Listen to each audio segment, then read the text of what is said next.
ಇಲ್ಲಿ ಕ್ಲಾಸ್ ಹತ್ರದ್ದು ಇವಾಗ ರಿಯಲ್ ನಂಬರ್ ಪಾಠದ್ದು ಎಕ್ಸಸೈಸ್ 1.22ನ ಪ್ರಾಬ್ಲಮ್ ಇದು. ಏನಂತ ಕೇಳವ್ರೆ ಅಂದರೆ ಪ್ರೂವ್ ದಟ್ 3+2√5 ಇಸ್ ಇರ್ರಾಷನಲ್. 3+2√5ನ ಇರ್ರಾಷನಲ್ ಅಂತ ಪ್ರೂವ್ ಮಾಡಬೇಕು. ಯಾವ ಥರ ಇವಾಗ ಮಾಡೋದು ಅಂದರೆ ಕಾಂಟ್ರಡಿಕ್ಟರಿ ಮೆಥಡಲ್ಲಿ ಲೆಟ್ 3+2√5 ಬಿ ರಾಷನಲ್ ಅಂತ ತೆಗಿಬೇಕು. 3+2√5 ಬಿ ರಾಷನಲ್ ಯಾಕೆ ಅಂದರೆ ಇದ್ರದ್ದು ಆಪೋಸಿಟ್ ತೆಗೆದ್ಬಿಟ್ಟು ಅದು ತಪ್ಪು ಅಂತ ತೋರಿಸಿ ಆವಾಗ ಅದ್ರದ್ದು ಆಪೋಸಿಟ್ ಆಗಿರೋ ಇರ್ರಾಷನಲ್ ನಿಜ ಅಂತ ಮಾಡಬೇಕು. ಇವಾಗಿದು ರಾಷನಲ್ ಅಂತ ಆದರೆ 3+2√5 ಈಕ್ವಲ್ ಟು a/b. a/b ಅಂದರೆ ಅದು ರಾಷನಲ್ ಫಾರ್ಮ್. a/bಲಿ b ನಾಟ್ ಈಕ್ವಲ್ ಟು 0 ಯಾಕೆ ಅಂದರೆ ಅದು ಡಿನಾಮಿನೇಟರು. ಮತ್ತು b ಆರ್ ಕೋಪ್ರೈಮ್ಸ್. a ಮತ್ತು b ಇಂಟಜರ್ ಆಗಿರಬೇಕು. ಅದನ್ನು ಸಿಂಪ್ಲಿಫೈ ಮಾಡಿದಾಗ ಕೋಪ್ರೈಮ್ ಆಗಿ ಅದೆರಡರ ಮಧ್ಯ ಯಾವುದೇ ಕಾಮನ್ ಫ್ಯಾಕ್ಟ್ರು ಇರಂಗಿಲ್ಲ. ಯಾವುದು ಅಂದರೆ ಯಾವುದೇ ಕಾಮನ್ ಫ್ಯಾಕ್ಟ್ರು ಇರಂಗಿಲ್ಲ. 3+2√5 ಈಕ್ವಲ್ ಟು a/b. ಇವಾಗ ಎರಡು ಕಡೆನೂ -3 ಮಾಡಬೇಕು.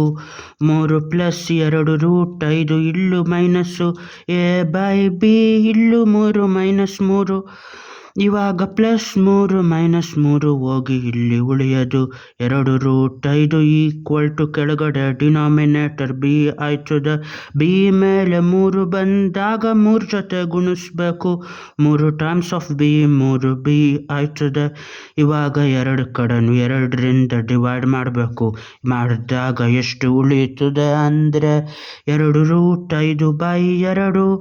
ಇಲ್ಲಿ ಡಿವೈಡ್ ಮಾಡಿದಾಗ ಇದು ಕೆಳಗಡೆ ಹೋಗಿರ್ತದೆ. 2 ಟೈಮ್ಸ್ ಆಫ್ b ಇದು 2 ಡಿನಾಮಿನೇಟ್ರಲ್ಲಿ 2 ಮಾಡಿದಾಗ ಇಲ್ಲಿ ಬರೋದು √5 ಈಕ್ವಲ್ ಟು a -3b/2b. ಇಲ್ಲಿ a ಮತ್ತು b ಬರೀ ಇಂಟಜರ್ಗಳು. a ಮತ್ತು b ಇಂಟಜರ್ಗಳಾಗಿದ್ದಾಗ ಅದೇ ಗುಣಿಸೋದು ಕೂಡೋದಾಗಿದ್ದಾಗ ಅದೇನಾಗಿರಬೇಕು ಅಂದರೆ ರಾಷನಲ್ ನಂಬರ್ ಆಗಿರಬೇಕು.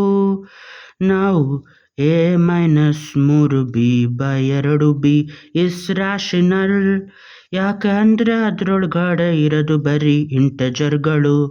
ಇದಾದಾಗ ಏನಾಗಬೇಕು ಅಂದರೆ ಇದಕ್ಕಿದು ಸಮ ಆದಮೇಲೆ √5 ರಾಷನಲ್ ಆಗಬೇಕು.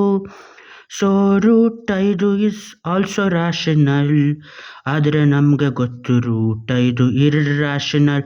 ಆದರೆ ನಮಗೆ ಗೊತ್ತು √5 ಇಸ್ ಇರ್ರಾಷನಲ್. √5 ಒಂದು irrational. But we know that √5 is irrational. ಮತ್ತು ನಮಗೆ ಸಿಕ್ಕಿದೇನು √5 rational. This contradicts our assumption. ನಾವೇನು ಅಂದ್ಕೊಂಡಿದ್ವೋ ಅದು ತಪ್ಪು. This contradicts our assumption. ಮತ್ತು ಅಂದ್ಕೊಂಡಿರೋ ತಪ್ಪಾದರೆ ನಿಜ ಯಾವುದು? Contradicts our assumption. This contradicts our assumption. ಆದರೆ ನಿಜ ಯಾವುದು ಅಂದರೆ 3+√5 ಇರ್ರಾಷನಲ್. 3+2√5 ಇಸ್ ಇರ್ರಾಷನಲ್ ಅನ್ನೋದಿದ್ರಲ್ಲಿ ಪ್ರೂವ್ ಆಯಿತು.